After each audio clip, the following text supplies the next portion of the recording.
guys Silchar চাই লওক এই শিলচৰ চাই লওক কেনেকুৱা লাগিছে শিলচৰ পৰিস্থিতি এইখন আমাৰ গাড়ী কিমান ধুনীয়া জায়গা একদম পুৰা খোলা মেলা পুৰা ফ্ৰী লাগি গৈছে গাইজ পুৰা ফ্ৰী তো বলক ভিডিঅ'টো আৰু বনাই লৈ গৈ আছোঁ দেখুৱাই আছোঁ কেনেকুৱা লাগে আপোনালোকে চাই থাকিব ভিডিঅ'ত লাগি থাকিব এই কিমান দ গাইজ চাওক পাহাৰ বহুত ওপৰত আছোঁ মই পাহাৰ এই মিজোৰাম পাহাৰ এনেকুৱা ওখত আছোঁ এনেকুৱা দ দেখা হৈছে গাইজ আপোনালোকে চাই লওক আৰু কিমান কলি পৰি আছে ইফালে এতিয়ালৈকে কলি নাই আৰু কিমান ধুনীয়া লাগিছে তামোল বাগানবিলাক কিমান সেউজীয়া দেখা পাইছে না গাইজ ইফালে বৰষুণ নাই বৰষুণ দিবা হৈ গ'ল ইফালে কলি পৰাটো চাই লওক গাইজ কেনেকুৱা কলি পৰিছে চাই লওক ৰাস্তাত আৰু আমাৰ গাড়ীখন কেনেকুৱা লাইট জ্বলাব লগা হৈ গ'ল ইয়া এই অৱস্থা পাহাৰত যোনে গাড়ী চলাই সি গম পায় পাহাৰত কেনেকুৱা কষ্ট চাওক আপোনালোকে এই মিজোৰাম চাওক গাইজ অলপ আগতে কিমান ধুনীয়াকৈ আছিলে একদম পুৰা চাফা ক্লিয়াৰ এতিয়া কলি কেনেকুৱা পৰিলে চাওক পুৰা বগা হৈ গ'ল ৰাস্তাবিলাক চিনি নাপায় চাওক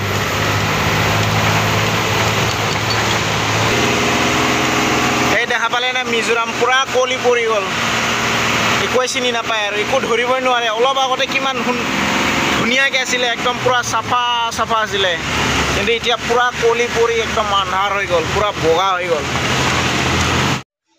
আহি থাকোঁতে অকস্মাত মোৰ গাড়ীখন ইঞ্জিন হিট হৈ গ'ল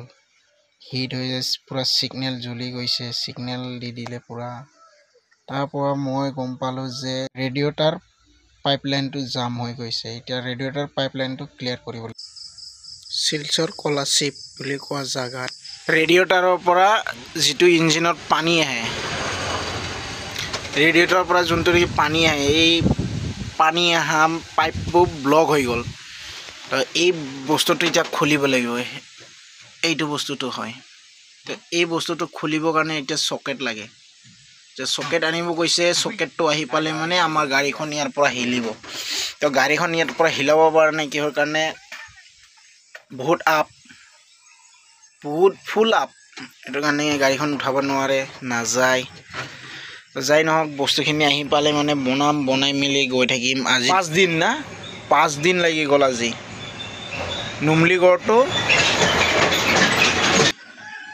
নুমলিগড়টো আইজল আহিবৰ কাৰণে 5 দিন লাগি গ'ল তো 5 দিনৰ লাষ্ট দিনা গাড়ীখন ইয়াত বেয়া হৈ গ'ল দোস্ত কি ব্ৰাছ কৰিছা হয় নেকি ড্ৰাইভাৰৰ জীৱন কেনেকুৱা ভাল লাগেনে কষ্টও আছে ভালো লাগে তাৰপিছত কি ক'ম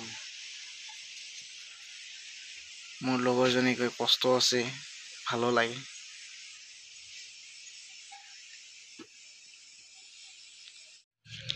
ৰেডিঅ'টাৰৰ পৰা পাইপলাইন ইঞ্জিনত আহে এই বস্তুটো খুলি দিব লাগে ইয়াতে লাগে 10 নম্বৰ ৰেঞ্চ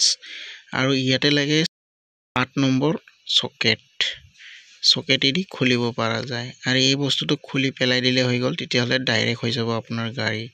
ইঞ্জিন হিট নহয় আৰু এতিয়া মই এইটো খুলি দিলোঁ খুলি দিয়াৰ পিছত এতিয়া হয় নহয় এতিয়া আপোনালোকে চাই থাকিব ভিডিঅ'ত মোৰ গাড়ীখন এতিয়া ডাইৰেক্ট কৰি দিয়াৰ লগে লগে কিমান ধুনীয়াকৈ টানি আছে কিমান সুন্দৰকৈ টানিব ধৰিলে একো হিট মিটাৰ এতিয়ালৈকে উঠা নাই হিট মিটাৰ নুঠে গৰম নহয় ধুনীয়াকৈ পিক আপ লয় আৰু আপোনালোকৰো যদি গাড়ী এনেকুৱা হয় তেতিয়াহ'লে আপোনালোকে এনেকৈ কৰি ল'ব তো ভিডিঅ'টো ভাল লাগিলে লাইক শ্বেয়াৰ এণ্ড ছাবস্ক্ৰাইব কৰি দিব একেবাৰে নাপাহৰিব বাই নেক্সট ব্লগত আপোনালোকক লগ পাই